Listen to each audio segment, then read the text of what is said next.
Hi friends, আজকে তোমাদের বলবো বদ্রি পাখির বাচ্চা কেন মারা যায় এবং বদ্রি পাখির বাচ্চা মারা যাওয়ার প্রধান কারণ এবং এর থেকে প্রতিকারের উপায়। তো শুরু থেকে শেষ পর্যন্ত মনোযোগ দিয়ে শোনো। প্রথমেই বলি বদ্রি পাখির বাচ্চা কেন মারা যায়। বদ্রি পাখির বাচ্চার মারা যাওয়ার কারণ, বদ্রি পাখি প্রধানত 8 থেকে 9টা ডিম পারে। 8 থেকে 9টা ডিম পারলেও বদ্রি পাখি 8 থেকে 9টা বাচ্চা পালন করার ক্ষমতা রাখে না, এবং প্রতিটি ডিম যদি ফার্টাইল হয়ে থাকে তাহলে 8 থেকে 9টাই বাচ্চা বেরোবে, এবং প্রত্যেকটি বাচ্চা পালন করার ক্ষমতা না থাকার কারণে বাচ্চাগুলো মারা যেতে থাকে।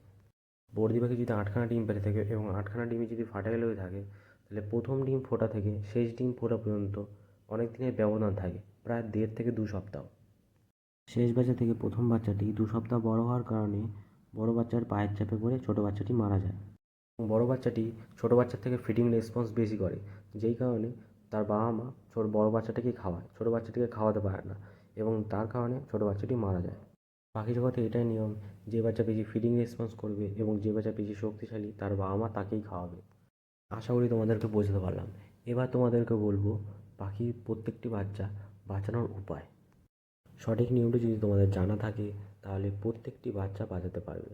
সঠিক নিয়মটি হলো, তোমরা কলোনি বেসিসে পাখি পালন করো বা খাঁচা বেসিসে পাখি পালন করো, নিয়মটা একই, শুধু তোমাদের কোয়ান্টিটিটা বেশি থাকতে হবে।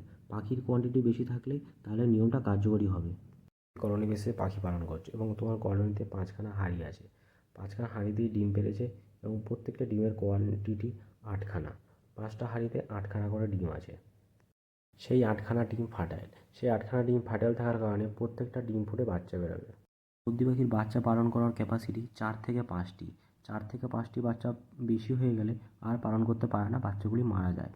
তাই জন্য প্রত্যেকটি হাঁড়িতে গড় প্রতি 5খানা বাচ্চা রাখা যাবে। 8খানা ডিম ফুটে 5খানা বাচ্চা বেরিয়ে যাওয়ার পর বাকি থাকলো 3টে ডিম, সেই 3টে ডিম সেকেন্ড হাঁড়িতে শিফট করতে হবে।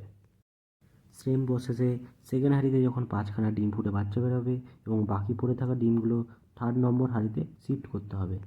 এই প্রক্রিয়াটি 3য় নম্বর, 4র্থ নম্বর এবং 5ম নম্বর হাঁড়িতেও করতে হবে।